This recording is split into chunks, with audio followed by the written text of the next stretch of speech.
Di tengah pandemi corona, ada kabar gembira untuk kita semua. Keberhasilan pembangunan kapal selam Alugoro menjadikan Indonesia menjadi satu-satunya negara di kawasan Asia Tenggara yang mampu membangun kapal selam. Hal ini pun menjadi salah satu tonggak dimulainya kemandirian Indonesia dalam produksi alat utama sistem senjata atau alutsista khususnya kapal selam.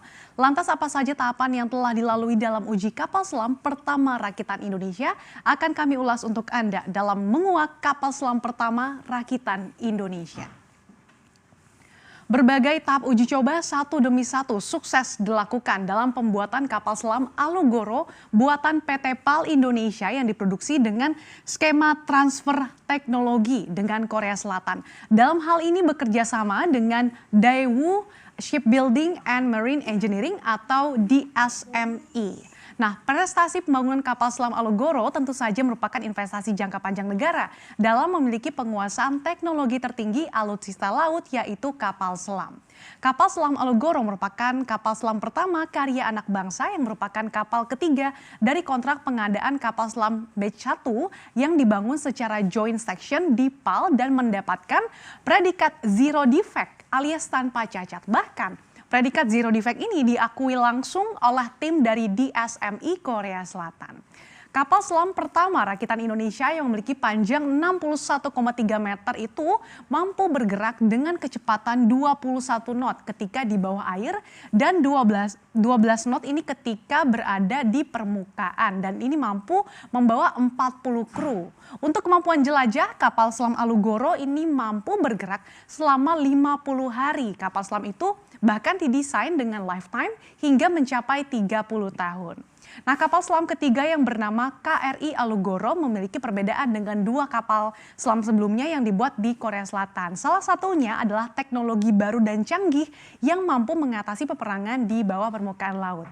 Nah, dalam RAPBN 2021, pemerintah menyiapkan anggaran melalui skema penyertaan modal negara atau PMN kepada PT PAL Indonesia untuk pembangunan atau pengembangan kapal selam yang mencapai 1,3 triliun rupiah.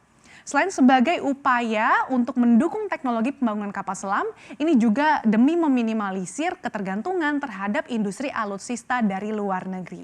Setelah kapal selam Alugoro rampung, pemerintah Indonesia memang berencana menambah lagi 3 kapal selam melalui proses perakitan oleh PT PAL Indonesia kerjasama dengan Korea Selatan di Surabaya, Jawa Timur. Kita lihat lagi di slide selanjutnya. Jadi pada 24 Oktober 2019, PAL Indonesia berhasil melaksanakan tahapan first streaming test pada kapal selam Alugoro di dermaga kapal selam PAL. Nah, ini merupakan tahapan yang sangat krusial dalam menguji keseimbangan kapal selam, baik di permukaan maupun di bawah permukaan air. Nah, kapal selam Alugoro telah memenuhi syarat kestabilan di permukaan dan pada saat menyelam. Tes ini membutuhkan kondisi perairan yang tenang dan memiliki kedalaman antara 15 hingga 18 meter.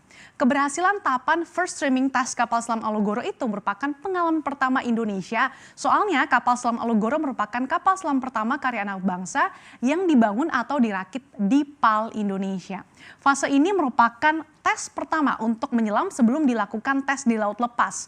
Kapal selam Alugoro harus menjalani beberapa tahapan tes lain seperti Sea Acceptance Test atau SAT atau tes berlayar di perairan terbuka hingga tahapan final completion sebelum akhirnya dapat beroperasi penuh atau commissioning.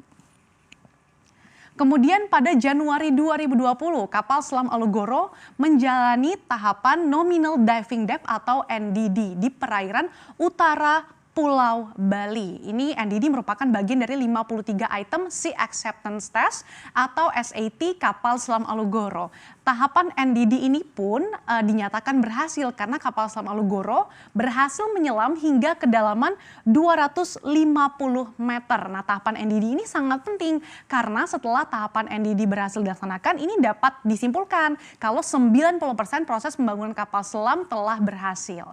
Nah, kemajuan pembangunan kapal selam ini pun mendapat perhatian Presiden.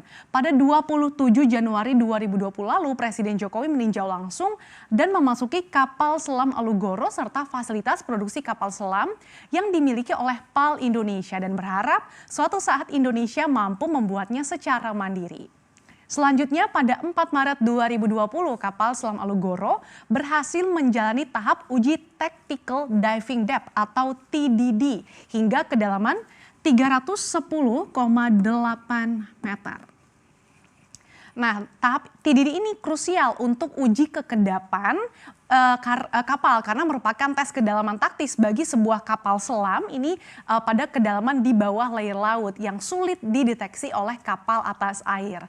Tahap TDD merupakan bagian dari 53 item Sea Acceptance Test kapal selam Alugoro. Kemudian terbukti kapal selam Alugoro ini dapat mempertahankan kekedapan pada kedalaman 300 meter dengan tekanan lingkungan pada kedalaman tersebut sebesar 30 bar.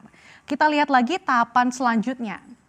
Pada 30 Juli 2020, kapal selam Alugoro sukses menyelesaikan pengerjaan dry docking di Graving Dock Irian Pal, Indonesia. Nah, selanjutnya setelah proses suplai di logistik di dermaga kapal selam Pal, kapal selam Alugoro menyusuri Selat Madura, Laut Jawa dan sempat menuju perairan Banyuwangi untuk menjalani fase lanjutan yaitu Sea Acceptance Test atau SAT. Kapal selam Alugoro menjalani dry docking selama 7 hari untuk pembersihan badan bawah garis air.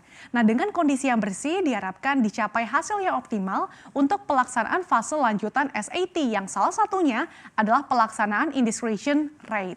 Nah, kecepatan dry docking kapal selam Alugoro dilakukan dengan efisiensi pada pemakaian ulang fasilitas dock block yang sebelumnya digunakan docking kapal selam Nagapasa Class. Adapun setelah melewati proses pengujian, kapal selam Alugoro akan diserahkan kepada Kementerian Pertahanan untuk digunakan oleh TNI Angkatan Laut pada Desember 2020 mendatang.